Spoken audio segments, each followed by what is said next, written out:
a comenzar. Primero agradecer a todos los que están aquí conectados, veo varios estudiantes, eh, también algunas personas, otras personas de la universidad y algunos externos, así que les agradecemos mucho su interés en esta actividad. La charla de hoy, ¿cierto?, se da en el marco de las conversaciones materiales, que es un ciclo que se enfoca en eh, técnicas y tecnologías de construcción, ¿ya? Y esta es la última del semestre. Primero vimos, ¿cierto? Tuvimos una de madera, después de aislación sísmica y ahora esta de tecnologías digitales para la construcción impresa.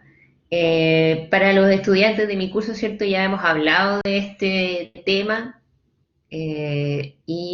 obviamente hoy día tenemos un invitado que nos va a contar más en detalle sobre esta tecnología. Nuestro invitado, Pablo Anda, muchas gracias por estar aquí con nosotros. Es arquitecto de la Universidad Santa María, magíster de la Universidad Católica y alumno del doctorado de la Universidad del Biobío. Ha desarrollado una carrera profesional como consultor y académica con líneas de investigación principales en la parametrización del diseño, fabricación digital y simulación de desempeño de edificios. Actualmente implementa estas líneas para la investigación de las viviendas impresas en 3D con un enfoque generativo, anticipatorio e integrado, donde forma y desempeño dialogan en búsqueda de un lenguaje nuevo para la impresión 3D en arquitectura que explote la complejidad formal en pos de una edificación sustentable. Pablo, muchas gracias de nuevo y te damos el pie para que empieces a contarnos de esta tecnología. Gracias, Gina. Quiero ver primero si se ve mi pantalla. No todavía, no sé si ya la estás compartiendo.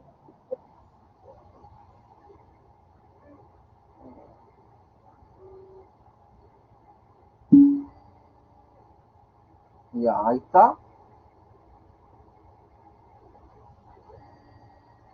¿Sí? ¿Me confirman?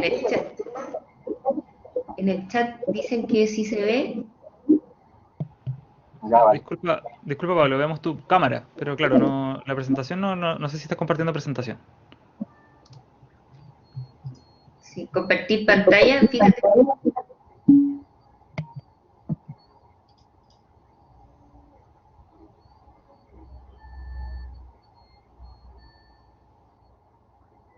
Vale, ahí sí. Ahí sí, ahí sí. Sí, ahora sí.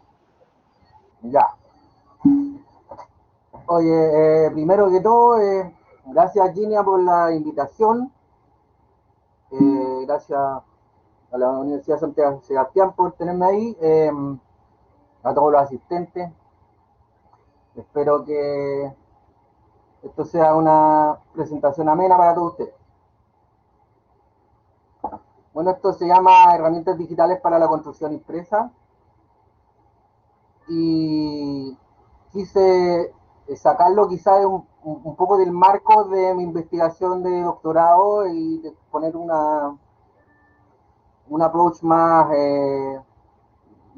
personal sin dejar de que sea académico, ¿ya?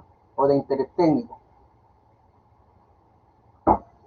Bueno, vamos a este pequeño índice, vamos a ver principalmente algunas viviendas que se han estado desarrollando con colaboraciones y lo importante quizás dándole tributo al título es las tecnologías digitales que estamos ocupando, que principalmente es modelado paramétrico, desde ahí se habilitan todas las demás tecnologías. Fabricación digital con el prototipado, simulación computacional de desempeño y realidad virtual. ¿Vale? Bueno, para empezar, nombrar algunos antecedentes clásicos de esto que se puede decir que empieza del 97, hay patentes de mucho antes, pero el afán por desarrollar una impresión 3D para vivienda contemporánea partiría de ahí. Y bueno, definir que la impresión 3D consiste en la implementación de medios robotizados para la deposición secuencial de capas horizontales, ¿ya? Mediante su apilado de este dibujo con cierto grosor se forma el volumen habitable, bueno, y la impresión 3D en general. Bueno, destacamos primeramente la impresión en polvo con aglomerante de Tegna, ¿cierto? Entonces se ve a la izquierda una estética bastante, no sé, trata de ser orgánica, ¿cierto? Y luego extrusión de material cerámico con el que es el referente quizá número uno de esto, que es el profesor Cosnevis, con la tecnología que llamó Control Crafting, ¿vale? Y nosotros quizá el 3D PC le vamos a llamar a impresión 3D con mezclas cementicias. Bueno, esto causó gran revuelo, quizás desde el 2014 en adelante se mostró y se hicieron grandes demostraciones del potencial productivo de esto. Lo más icónico quizás son las viviendas Winsum, que pudieron imprimir 10 viviendas en un día. Y bueno, más allá de decir que esto es lo que está pasando y todo, hay algunas vías, algunas cosas que subyacen acá, por ejemplo, que quizás no se muestra completamente el proceso, se oscurecen ciertas cosas que quizás hoy día que queremos aclarar, pero también hay que entender que quizás lo que voy a mostrar acá son propuestas, más que tener un ímpetu generalizador. Desde el 2019 al 2020, o sea, lo último, la mayoría de los artículos, de lo que podemos encontrar en investigación, son aportes técnicos de cómo imprimir. En el lado izquierdo está la investigación de Tai y otros que, bueno, trabajan con, por ejemplo, con el soporte, con imprimir sobre estructuras subyacentes, etcétera, etcétera. Casemiani y otros, con el doctor Costellis, estudian la extrusión de material. La referencia de arriba se me borró, pero creo que es de Becker. Imprimir estos reticulados y otros, Bataria y otros también tratan de imprimir también sobre un volumen subyacente, pero ya con más propiedades curvas. Esto es lo que hay, esto es lo que abunda. Y si vemos temas acá en un review de la bibliografía que es del que hay, que hizo Lee en 2019, se ve que de orden prioridad, energía, medio ambiente, está como casi al final. Algoritmos y otros temas están ubicados un poco más abajo, pero lo que trasciende quizás es la técnica como tal.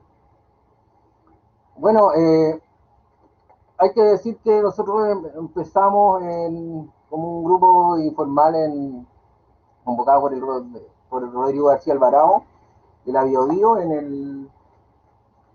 el marco del Fondesit, y habíamos hecho algunas cosas de impresión, pero luego de que vino el COVID, este enfoque digital resulta ser como forzado. O sea, si bien ahora están imprimiendo y han impreso antes, yo que vivo en Viña y moverme para Concepción es un poco difícil. Entonces, desde aquí, desde lo digital, podemos ver un vaso ahí medio vacío, medio lleno. Lo que no podemos hacer es evaluar la técnica del fenómeno físico de impresión 3D concreto. No nos podemos acercar de modo digital. Y también no podemos experimentar y consolidar formas de desempeño en situ. Analizar el proceso dinámico de la misma impresión. Pero acordémonos que de eso hay harto.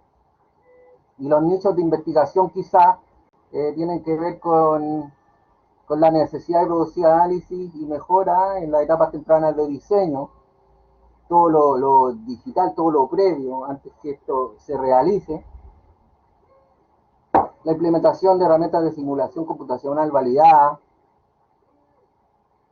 indagar en la fabricación digital y el diseño orientado a la fabricación digital, esclarecer este diseño que se ve quizá un poco oscurecido con toda esta especulación también, que tiene que ver mucho con quién va a profitar, ¿cierto?, de los beneficios económicos también de esto.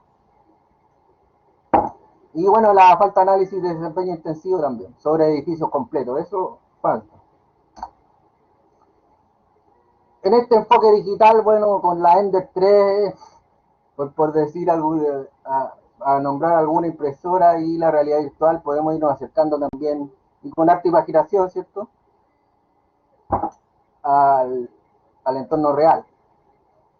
Acá quise poner algunas citas que quizás encuentro que son bastante provocadoras, quizás acordarnos del, sé que es polémico y muchos encuentran burdo a Patrick Schumacher, pero él con sus tabús nos da ciertos lineamientos formales, ciertas cosas que queremos desear en la nueva arquitectura. Por ejemplo, evitar la zonificación funcional segregativa para favorecer interfaces suaves, diferenciadas gradientalmente, interdependientes, cuyas funciones sean escenarios donde predominen los parámetros y actividades que se comuniquen entre sí, ¿vale? Nos está hablando de una arquitectura más fluida,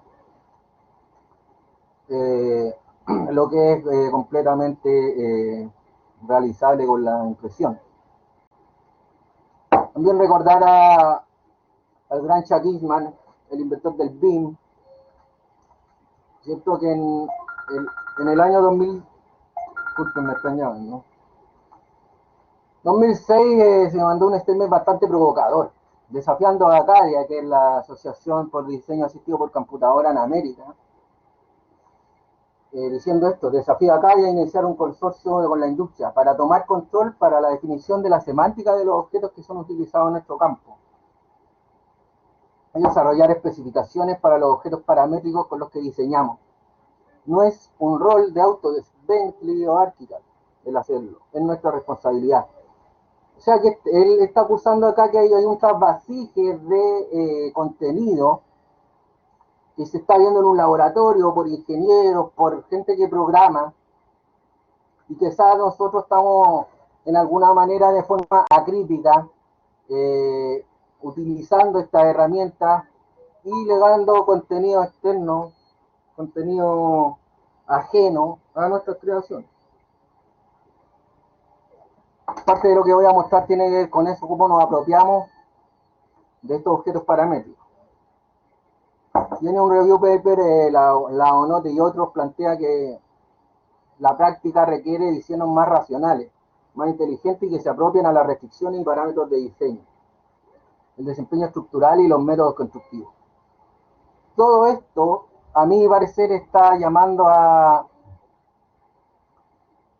tratar de adaptar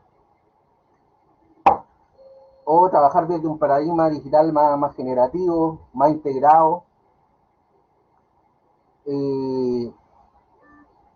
más adaptado quizá y habilitante a una nueva arquitectura. Bueno, quería mostrar primero este ejercicio,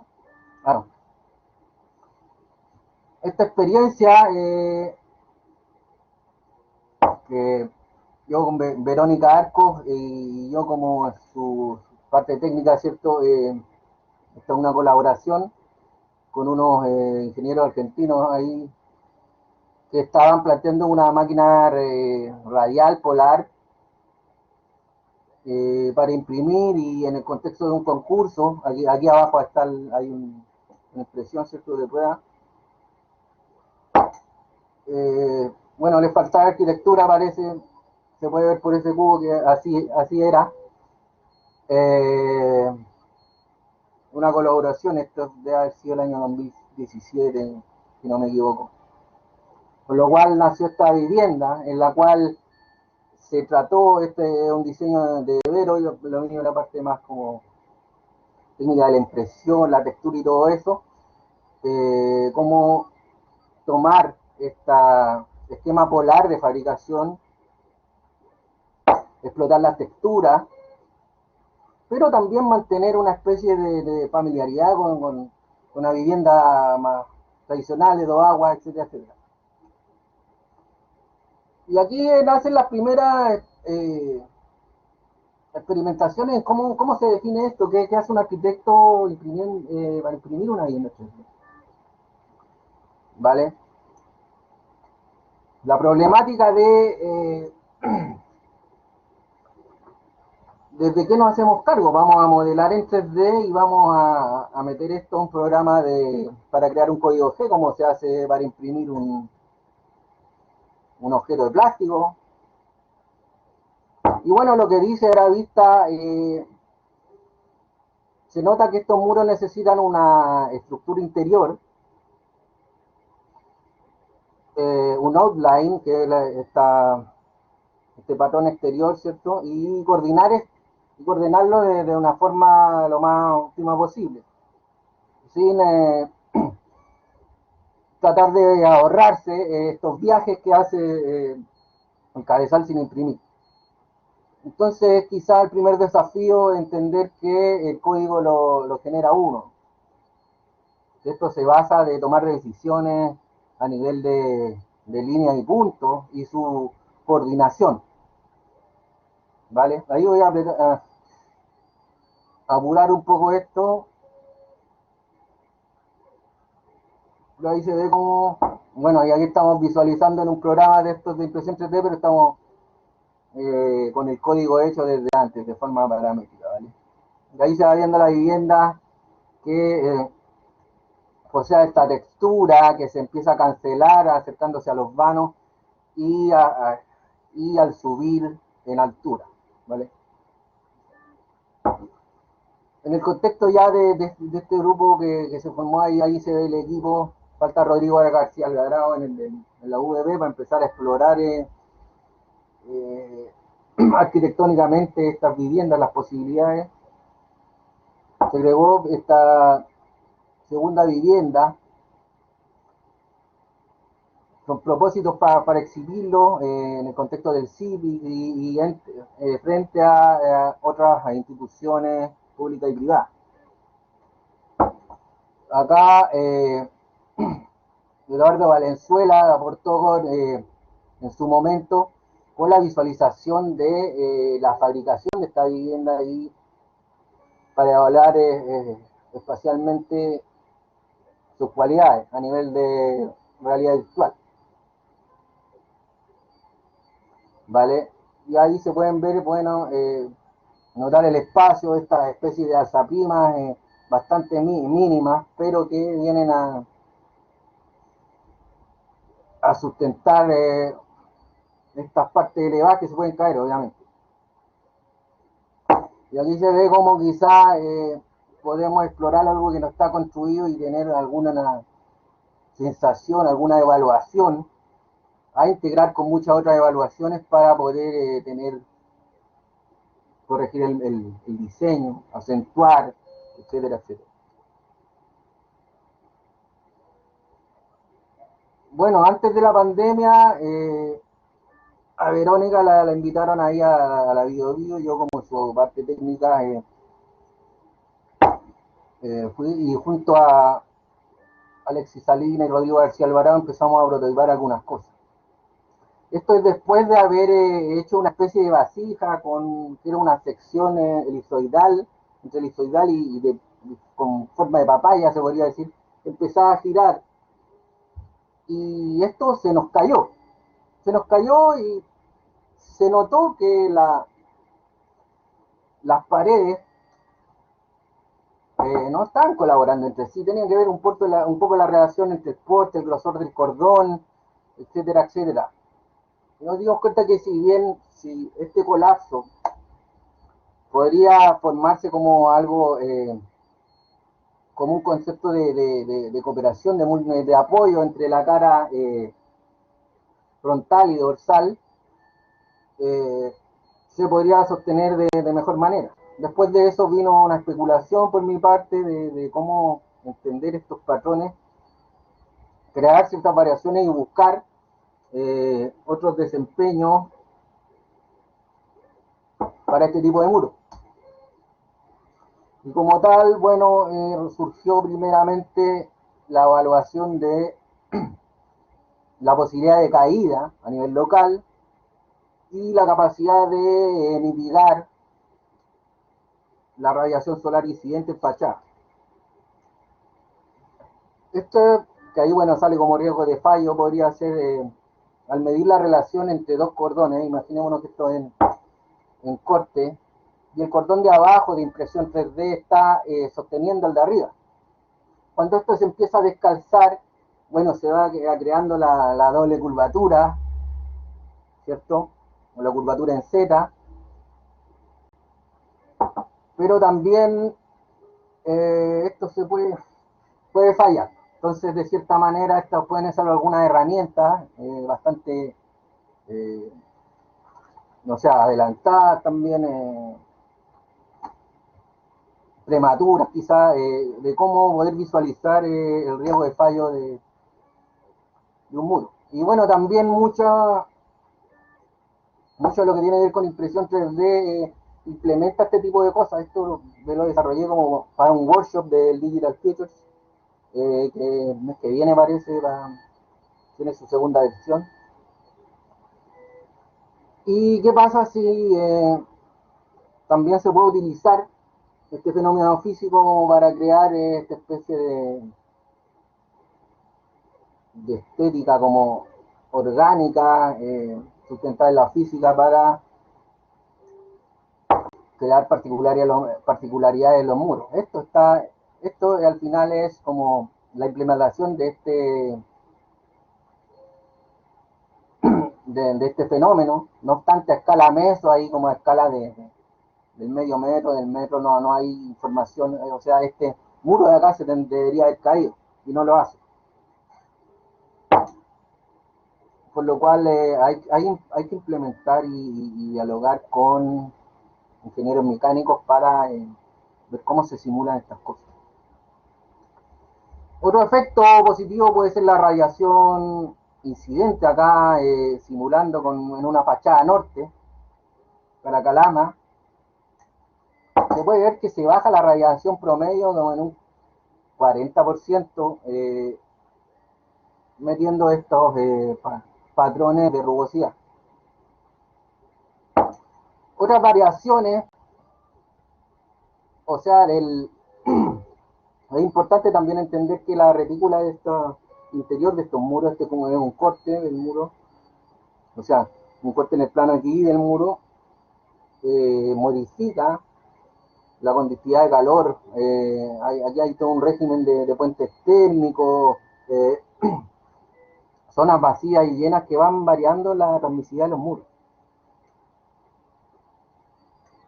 Buenas otras oportunidades también son la aplicación de simulación de estructural y optimización topológica para ahorrar material y quizás fortalecer algunas partes de los muros.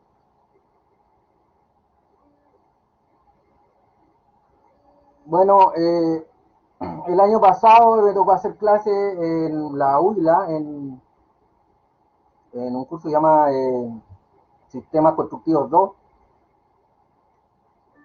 en el cual, bueno, como quizás hacemos todos los profes, ponemos nuestros temas ahí para evaluar, en este caso, un sistema generativo de vivienda, ¿vale? La idea es, mediante la posición de puntos de algunos otros cuerpos geométricos, generar viviendas de forma rápida y al final teniendo énfasis quizás en entregar el archivo de impresión 3D, pero también en el espacio de diseño.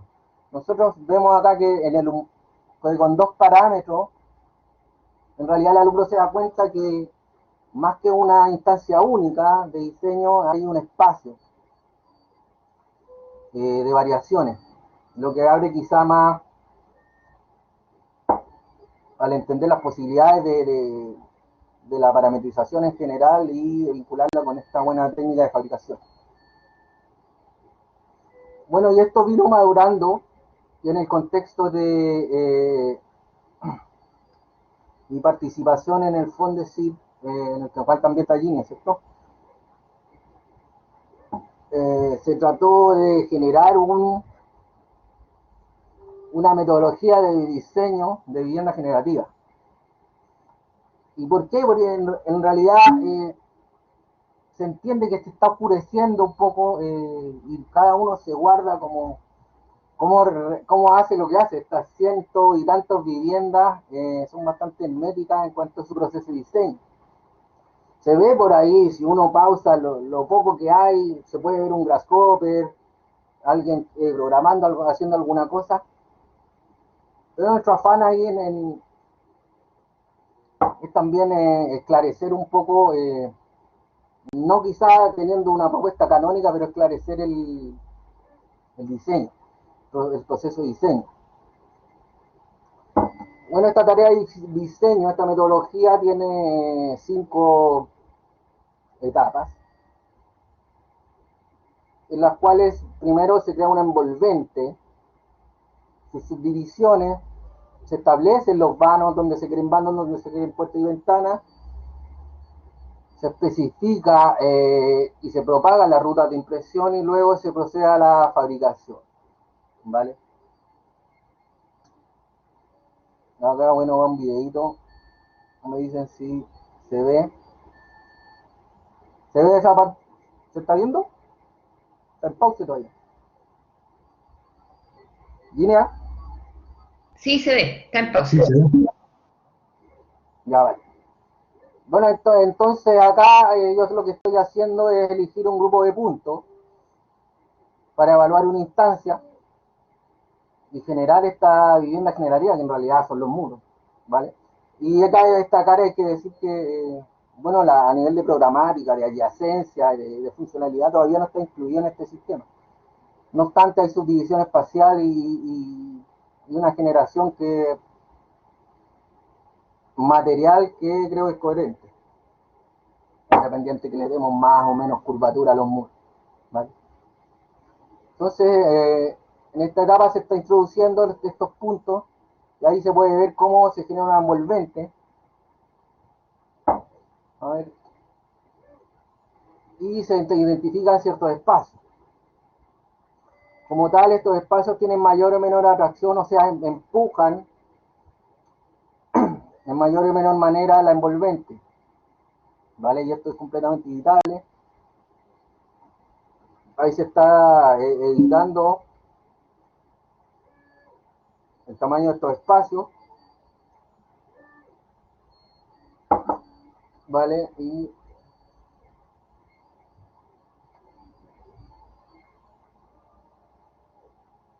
bueno, más o menos ahí, esa es la interacción.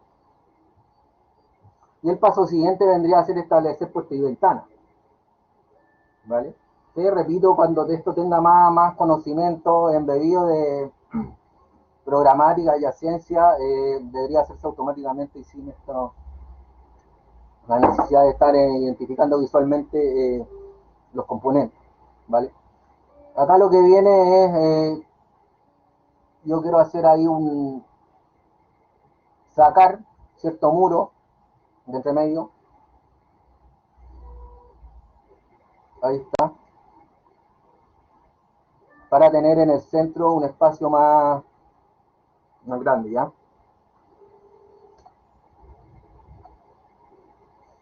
Y bueno, en el punto 3 ya se puede ver el grosor, las puertas y ventanas, ahí se está cargando eso.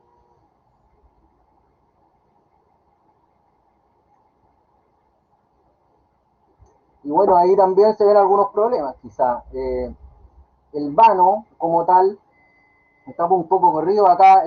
Cada ventana, cada puerta está como forzando, empujando la superficie para lograr ahí una curvatura en un solo sentido.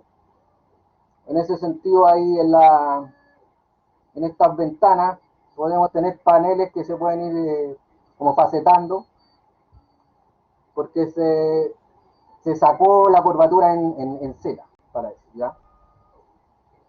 De todas formas, y yo dejo para imprimir y después, como les voy a mostrar las impresiones, le dejo haciendo de manera que ciertas cosas ocurran. Está la variable emergente, hay ciertas cosas que van pasando y uno no las prevé. Bueno, es necesario explorarlas, ¿vale? Según yo. Ahí está lo que les decía yo de esta rectitud, de estas ventanas que son curvas, pero solamente en el plano XY, ¿vale? Y ahí tengo un pequeño problema, parece, con ese muro.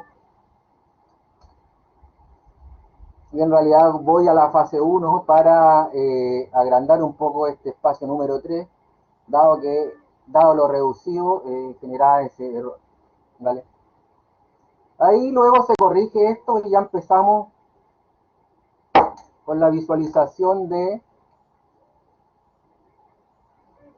A ver, se demora un poquito esa parte. La visualización ya de la vivienda, lo que sería los grosores materiales, dónde va a estar impreso, con qué patrones, etcétera, etcétera. Y ahí ya tenemos nuestra primera visualización de la vivienda.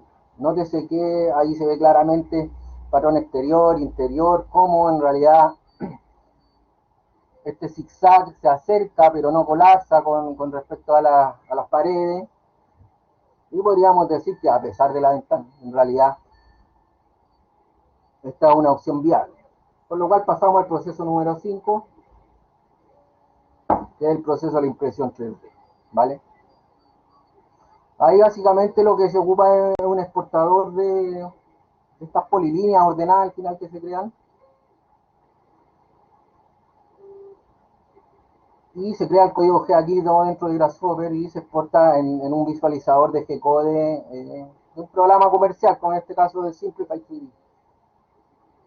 Ahí establecimos un preview G-Code, que es el código de la máquina que imprime. Y bueno, ahí estaría nuestro prototipo. Ojo, acá se ven también los soportes, que bueno, como les mostré antes, está ahí otro del 2019, estaba planteando también soporte impreso. Hay que entrar a picar después, pero quizá también eso puede ser una lata corrugada o crear una especie de fabricación de madera con costilla, o tener otra máquina al lado que también imprima los puros soportes, no sé.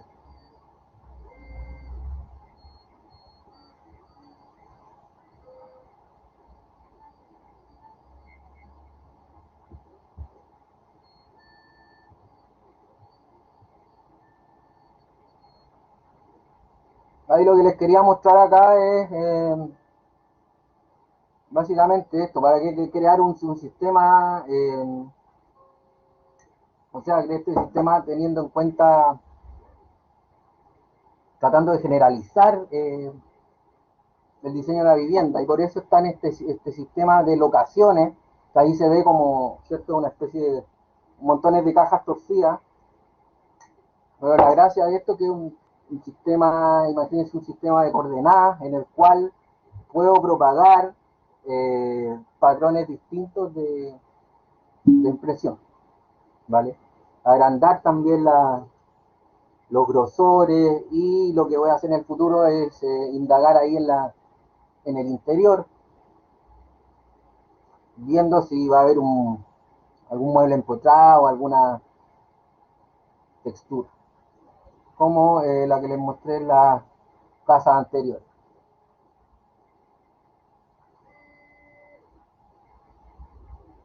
Bueno, ahí es un poco visualizar lo que ya les señalé: patrón exteriores, interiores, perímetro exterior, interior, interfase suavizada entre muro interior y exteriores. Ahí hay un glitch que lo dejé como para que se note lo digital de esto. Soporte, Y eso. Acá hay algunas impresiones, de hecho ahora estoy imprimiendo una vivienda. Quien quiera algún código G como para su Ender 3 me puede escribir después, yo se lo mando. En el cual se puede ver claramente los patrones exteriores e interiores. Quizá aquí se ve alguna separación. Esta maqueta está escalada con respecto al grosor del cordón. Es una maqueta pequeña, impresa con un grosor, con un diámetro de 0,4 de cordón. En el cual se pueden empezar a ver todos estos fenómenos. Por ejemplo, acá quizás la curvatura fue muy excesiva. Estamos imprimiendo en plástico, es distinto. Pero entre la realidad virtual, el hacer algunas probetas digitales, algunas probetas materiales, etcétera, etcétera, podemos crear y aproximarnos a la impresión 3D. Ahí también se ven los cordones y cómo el interior toca, de cierta manera, y se liga el infill con el exterior y se sustente, crea un muro resistente sin estropear las caras exteriores e interiores.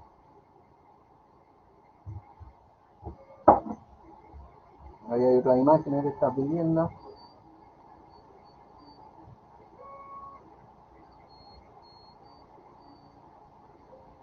Y acá hay un video de inspección de construcción. Impresión de construcción impresa con realidad virtual inmersiva. Video realizado por Eduardo Valenzuela del Laboratorio de Arquitectura Virtual del Departamento de Arquitectura de la Santa María, ex ayudante mío en el curso de fabricación digital de la Finisterra. Está bueno también, aparte de ver la parte espacial de estas viviendas, también está haciendo su inspección, su chequeo de la integridad material de la misma. Como tal, ahí va a señalar algunos glitches que existen, también algunas dimensiones.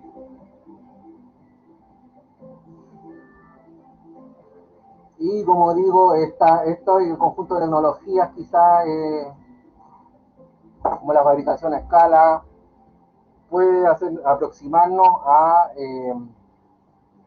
desarrollar de mejor manera estos diseños en etapas tempranas.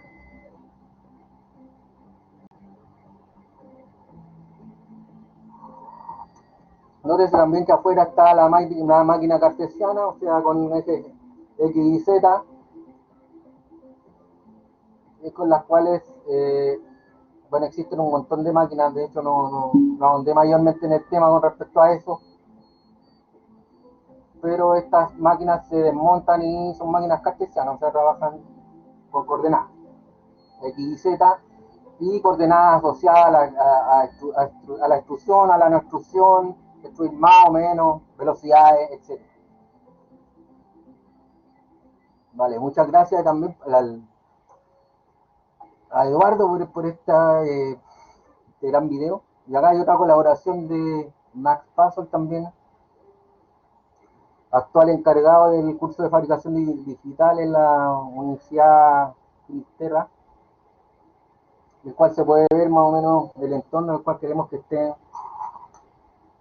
estas viviendas impresas.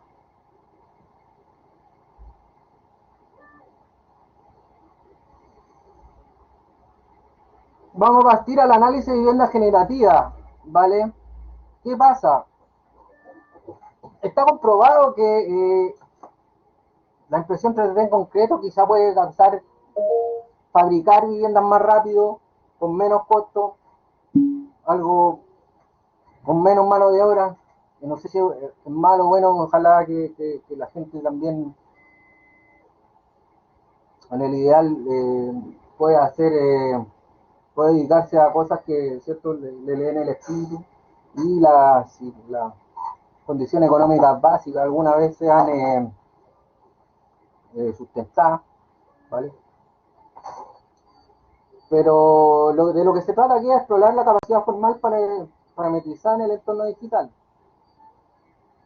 con dos enfoques: optimización del uso de material y optimización de desempeños técnicos, más confort y menor impacto ambiental, ¿vale? Para eso, quizás es necesario trabajar con un sistema de diseño y corrección mediante evidencia otorgada por la simulación y el cálculo. Como tal, esta vivienda, y ahí está el esquema como de trabajo de la prueba metodológica que entregué esta semana,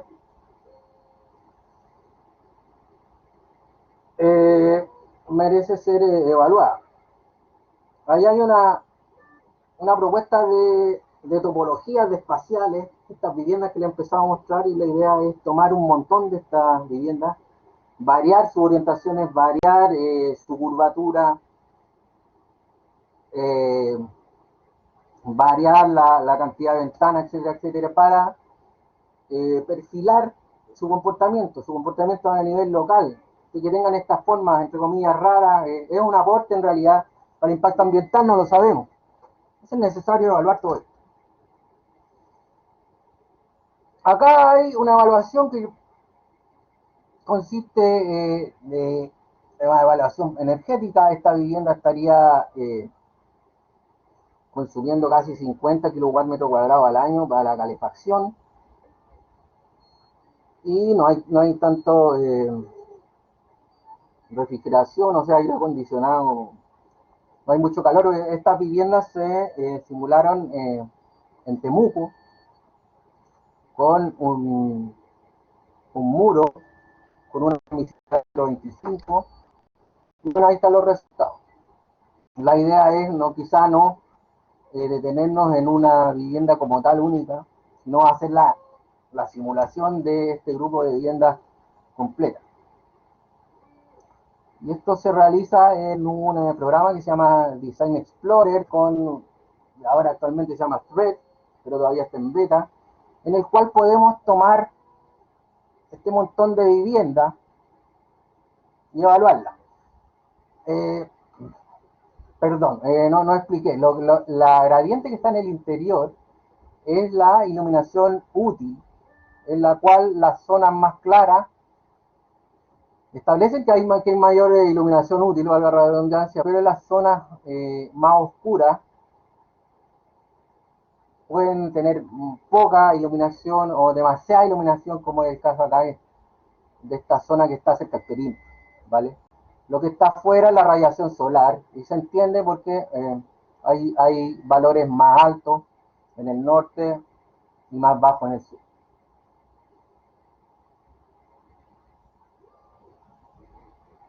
Bueno, y todavía estoy digiriendo en realidad esta prueba metodológica.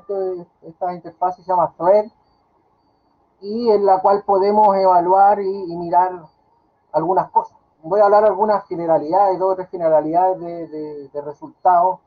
Y por ejemplo, lo que estamos viendo acá, en el eje X se está mapeando la demanda de calefacción, en el eje Y, perdón, en el eje X el factor de forma, que es el resultado entre área de envolvente y volumen. Los radios de acá son la relación ventana-muro, o sea, el puntito más grande quiere decir que esto tiene más ventana, el puntito que es más pequeño tiene menos ventana. Y bueno, la literatura nos dice que el factor de forma afecta la demanda de calefacción. Y aquí vemos, y si eso fuera así, debería haber una tendencia diagonal directa, ¿cierto? Porque al menor factor de forma habría menor demanda de calefacción, pero esto en realidad confluye un montón de factores, variables, y en realidad esto se ve completamente disperso. Lo que sí es claro acá, y como vemos los puntitos grandes y los puntitos chicos arriba, se entiende que el efecto predominante acá es de las ventanas, de la posición de las ventanas. Y bueno, hay que evaluar cómo estas convexidades, ¿cierto?, hacen enfrentar a que la ventana enfrente mayormente la radiación solar o no.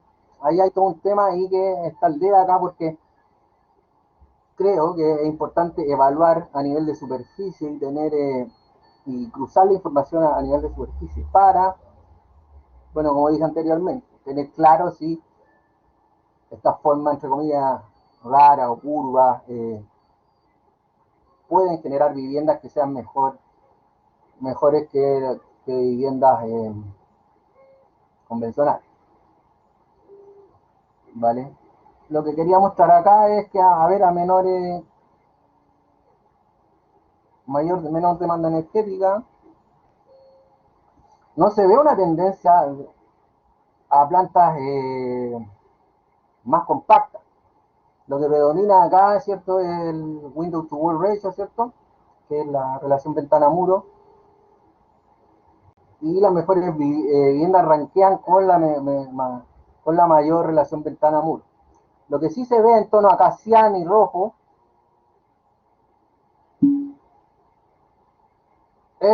hay dos tipos, perdón, esto no lo expliqué.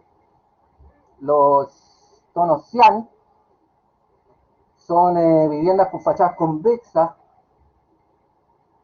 y tonos en la vertical, y las zonas rojas son viviendas con curvatura cóncava, ¿vale? En ese sentido se podría decir, ya, ahí hay una relación del factor de forma, sí. Dado que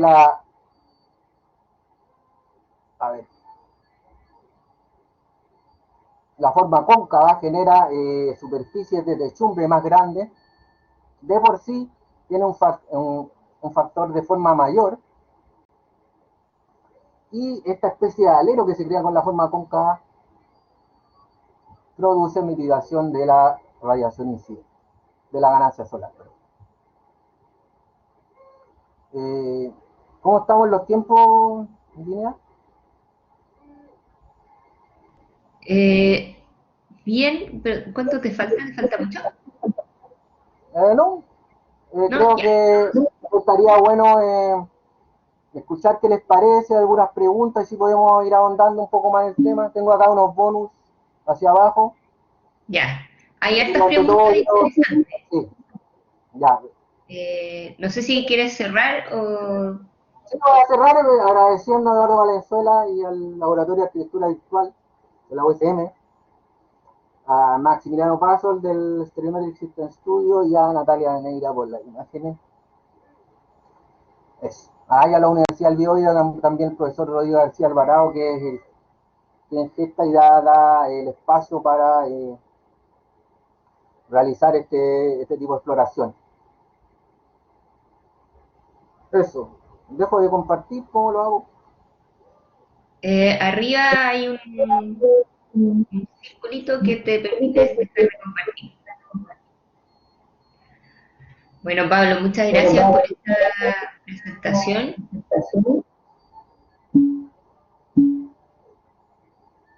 ya dejé de compartir.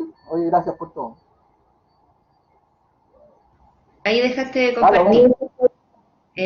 Dejé una encuesta en el chat para que la puedan responder los asistentes, que con eso también nos permite después enviarle el video de la charla. Pero como te decía, hay varias preguntas. Muchas gracias, ¿cierto?, por tu presentación súper buena, muy interesante. Y bueno, he tenido la suerte también de trabajar contigo, así que es muy entretenido poder ver todo esto que has ido avanzando en tu investigación. Tenemos Gracias. la primera consulta de Abraham. Dice: para estos patrones de confección de muros, ¿se han hecho ensayos de resistencia a compresión y corte o algún análisis de la resistencia del material como para respaldar el diseño desde la ingeniería estructural? Bueno, particularmente no se han realizado mayormente, se han hecho probetas en el Biobío. Hasta ahora, no sé, la mayor altura parece que es 1,6 m, pero en realidad los zigzag, estos patrones, se toman y se visualizan en experiencia en el exterior, ¿cierto? es como el patrón más recurrente, y quizá por defecto está puesto ahí como el patrón principal, ¿vale? Es importante y esperamos en breve estar realizando ese tipo de fabricaciones, ver qué tanta curvatura puede tener este muro, si este es un zigzag o es un sistema de doble cámara, pero eso está todo en veremos. No sé, Ginia, si tú puedes decir algo más en el contexto también de la investigación y el paper que acaba de salir la semana pasada. Claro, bueno, como dice Pablo, en verdad no hay mucha información respecto a ese tipo de ensayo. Hay algunos papers que se refieren a temas de resistencia, pero todavía hay muchas dudas, incluso de qué es lo que pasa cuando, por ejemplo, en la unión entre los cordones de impresión, por ejemplo. O sea, falta, eso es algo que falta y yo creo que sobre todo, por ejemplo, en China, donde han desarrollado más el sistema y donde en el fondo han tratado de, o por lo menos, ¿cierto?, informan que son construcciones sismorresistentes. Lo que han hecho es poner sistemas mixtos, donde se incluyen otro tipo de elementos, por ejemplo, perfiles de acero, que finalmente son los que le dan la resistencia estructural principal a la estructura. Entonces, todavía es algo que falta mucho avance en ese sentido.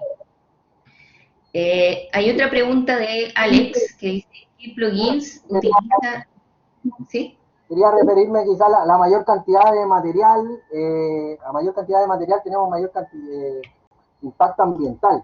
De hecho, hay estudios que también plantean que el uso de material reciclado, si bien apoya un poco, la cantidad de aditivos y la cantidad de material extra que hay que poner también deja ese aporte de menos impacto ambiental en veremos.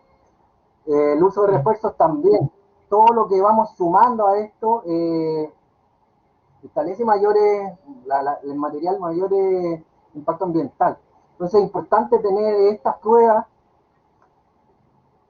para hacer el túnel ahí, de ocupar lo justo de material, ver si estas curvaturas ya son pertinentes o no y empezar a corregir esto. Mm. Bueno, les voy a aprovechar de dejar el link al artículo que mencionó Pablo, que se publicó la semana pasada. Y ahí hay esta información con respecto a justamente a tipologías de arquitectura en construcción inglesa. Una segunda pregunta de Alex. Dice, ¿qué plugins utiliza generalmente para confeccionar los proyectos? ¿Qué cosa? ¿Qué plugins se utilizan para confeccionar los proyectos? Me imagino que se refiere al Rhino. Bueno, el plugin principal es Grasshopper. Creo que hay también otras implementaciones en Vim, podría ser Dynamo, pero estas son plataformas de modelado paramétrico. Lo que hay en el interior es un artificio propio, inspirado, obviamente, técnicamente no hay, todo sale de algún lado, ¿cierto? Y algunos plugins interesantes, por ejemplo, para crear códigos G propios, dentro de Grasshopper sería Silkworm o Gusano de Seda en inglés, y está todo el ambiente de simulación gratuita también que se llama Honeybee y Ladybug, que lo pueden encontrar también en páginas, no sé, foodforrhino.com. Ahí pueden sacar estos plugins que al final implementan simulaciones que ya están completamente validadas en lo que es el ámbito del BPS, el Building Performance Simulation. Bien. Hay otra pregunta de Max Collantes que dice, ¿qué tanta incidencia tienen estos prototipos en el entorno? ¿Cuál es su reacción ante diversos climas? Bueno, eso quizás está en veremos. Esa prueba metodológica se implementa en Temuco, quizás por la alta desempeño de los muros, tienen un valor U de transmisividad bastante bajo. Eh, hay acristalamientos, ahí vimos en la prueba del VR, ¿cierto?, de hasta 4 metros. Entonces se puede ver incluso en esa zona alguna especie de tendencia al sobrecalentamiento, pero más bien hay más tendencia, hay más horas de disconfort por frío. Entonces eso está en veremos, hay que evaluar, quizá tunear el modelo para tener rangos de exploración que nos logren, los cuales logremos poder afinar la mirada y sensibilizar esta complejidad formal que es la oportunidad de este modo de fabricación. ¿Vale? En realidad, ¿qué debería decir como en resumen? Hay que verlo y de hecho espero estar los próximos 2 años y medio evaluando ese tipo de cosas. Muy bien. Tengo 3 preguntas más anotadas y además está Alexis Salinas que tiene levantada la mano, así que voy a leer las preguntas y después le vamos a dar el pie a Alexis. Una pregunta de Francisco dice, ¿los muros contienen enfierraduras? ¿Cómo se plantean los techos? Un poco lo que ya habíamos comentado, ¿cierto? De estos refuerzos. Sí. Bueno, la techumbre como tal es un artificio bastante particular en cada experiencia. Hay techumbres que son bastante tradicionales y hay otras que son hechas con fabricación digital. Se podría decir que es una fabricación digital mixta en la cual confluyen, no sé,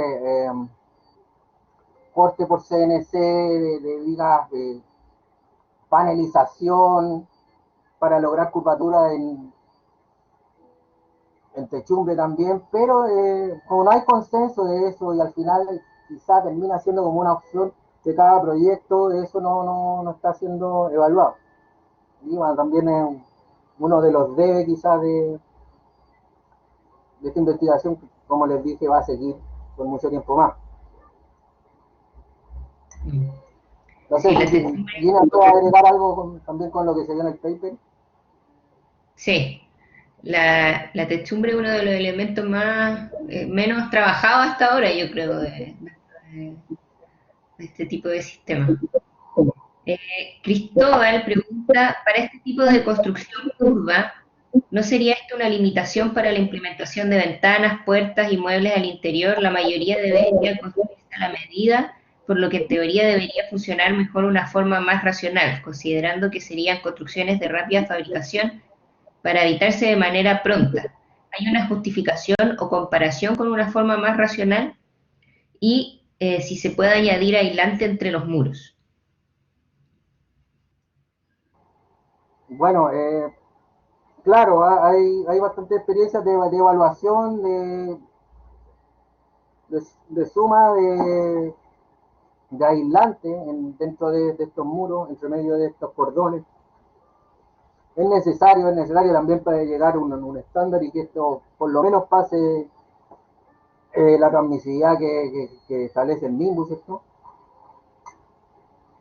Y con respecto a la curvatura o no, creo que y la mayoría según un autor Nianqui y otros, el 2020 plantea y establece como, o sea, recoge que en la industria que implementan impresión 3D de plástico, de concreto, etcétera, etcétera, una de las virtudes es el poder complejizar la forma, ¿vale?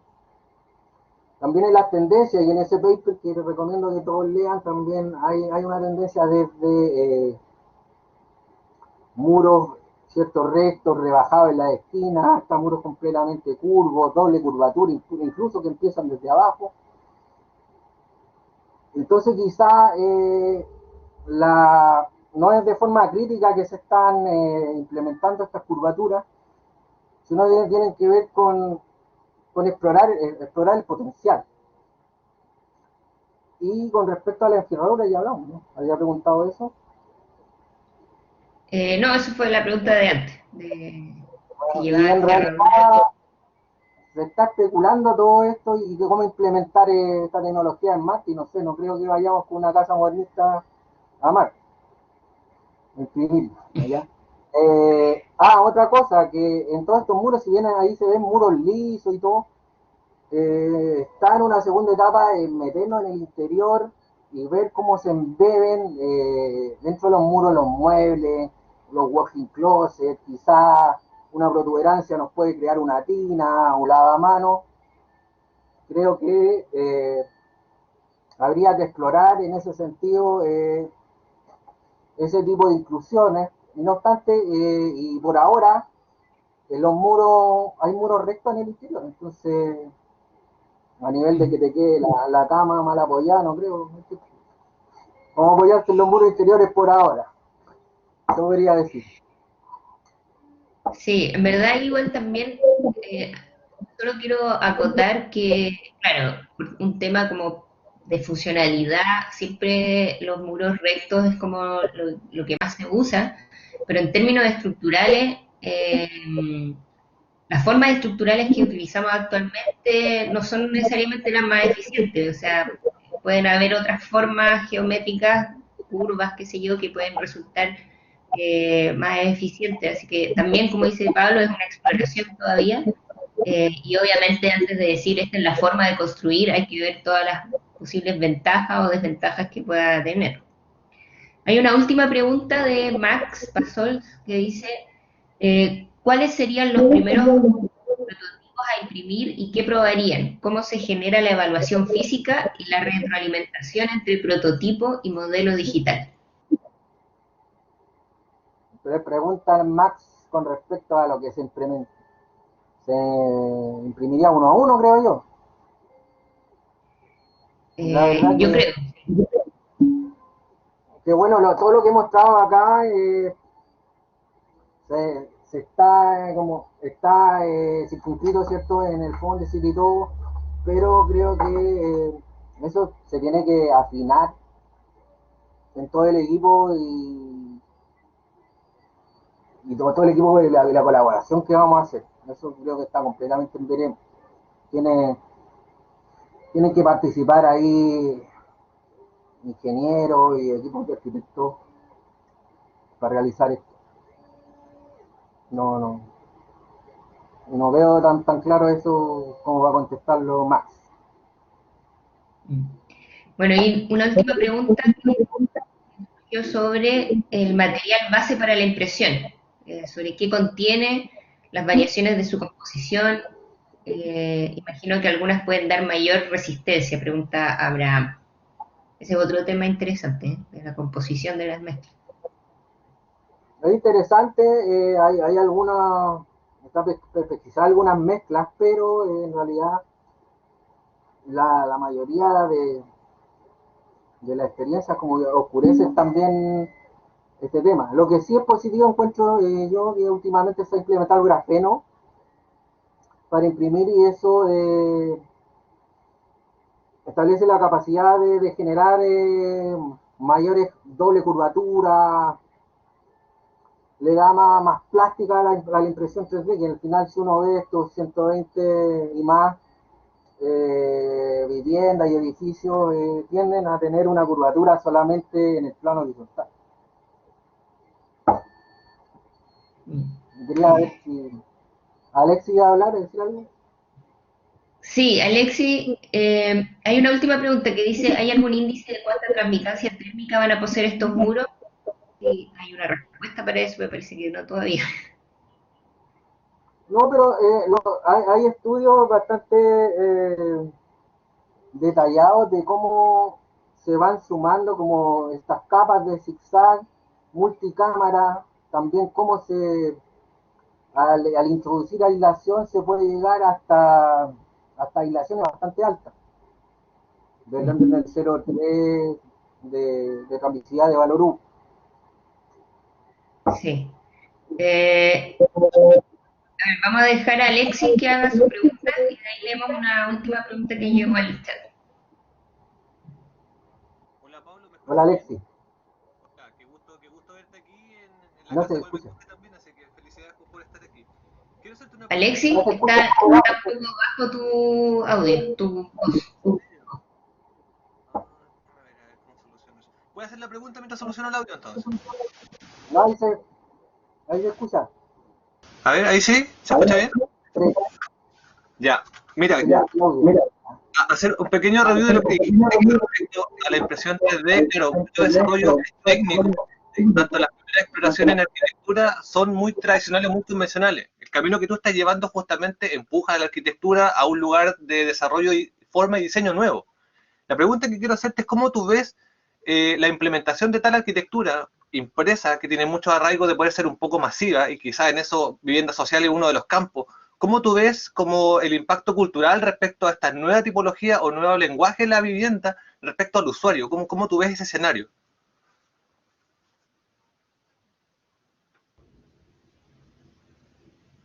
Pablo, estás sin audio porque se está acoplando, así que lo Ahí, cortamos. ahí Ahí sí. creo que hay bastantes variables culturales, psicológicas, de montones de montones de flancos.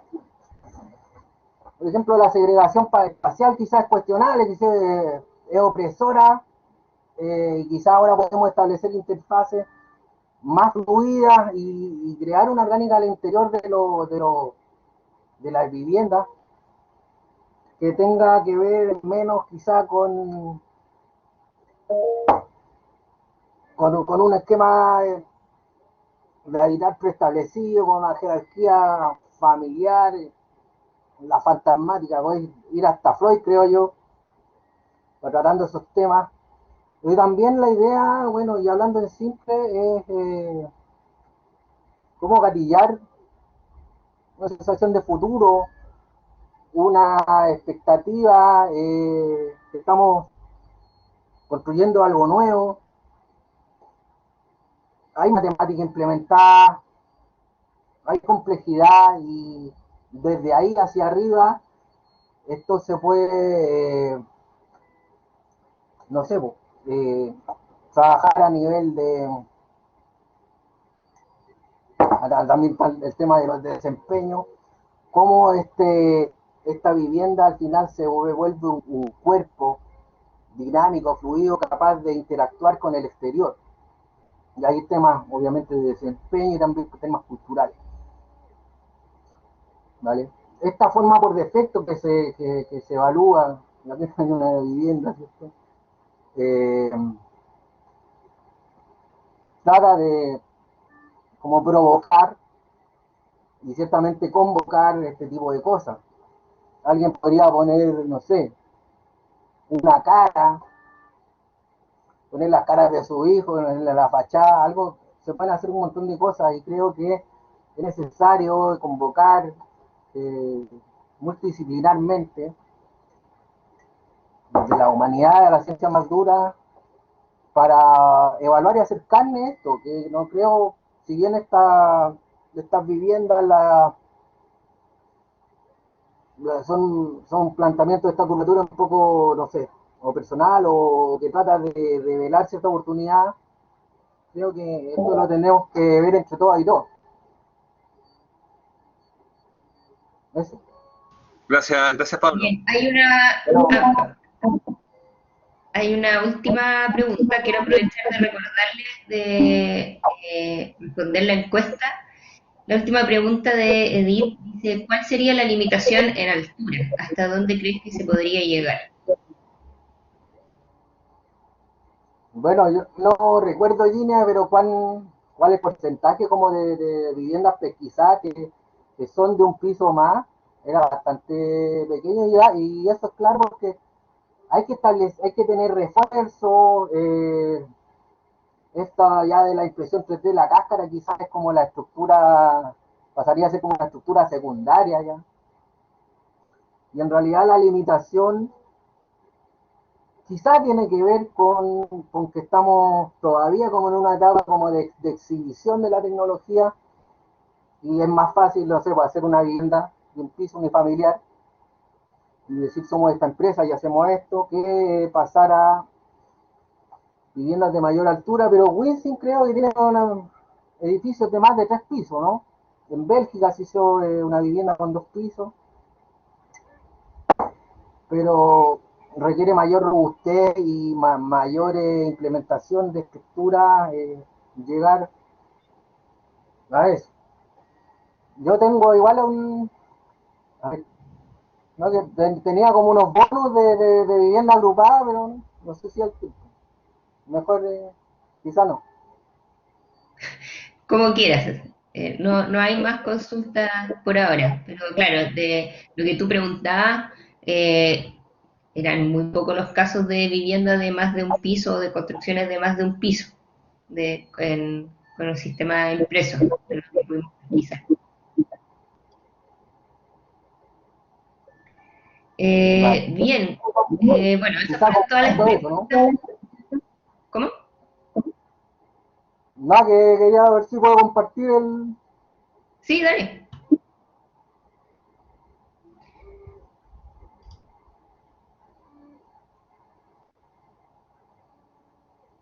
bueno, en el contexto del Fondesit también, a cargo del profesor Rodrigo García, se trató de generar alguna especie de vivienda agrupada y de edificios, entendiendo estas unidades espaciales, como de 2 o más unidades espaciales podríamos tener un departamento, y cómo estas unidades, siendo oprimidas dentro de un volumen, podrían crear un edificio con una forma no estándar, ocupando la estética. Y ahí, bueno, hay unas aproximaciones que si bien no tienen espina dorsal y está bastante en veremos cómo se van a ocupar estos espacios,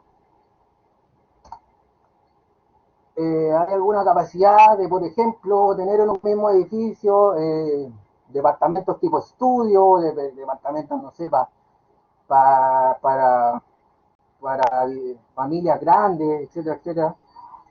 Pero está todo en veremos en cuanto a cómo se accede a esto. Acá, por ejemplo, hay la idea era también crear un sistema interactivo en el cual nosotros podíamos tomar estas unidades espaciales e ir diseñando ahí en modo Dios, teniendo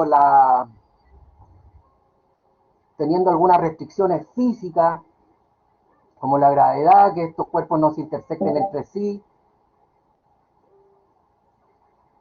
para generar alguna búsqueda. Obviamente este sistema está completamente relajado, faltan mayores restricciones que puedan hacer que estas viviendas puedan tener alguna coherencia, pero por ejemplo ahí está corriendo la gravedad. A ver. Y luego, bueno, no se siguió mayormente con eso, después se siguió evaluando la vivienda individual, pero acá hay como un esbozo de cómo sería un conector y de ahí crear este sistema y después dándole mayores restricciones y mayor conocimiento de diseño para crear vivienda a la altura de forma coherente y con estas formas no estándar. Eso.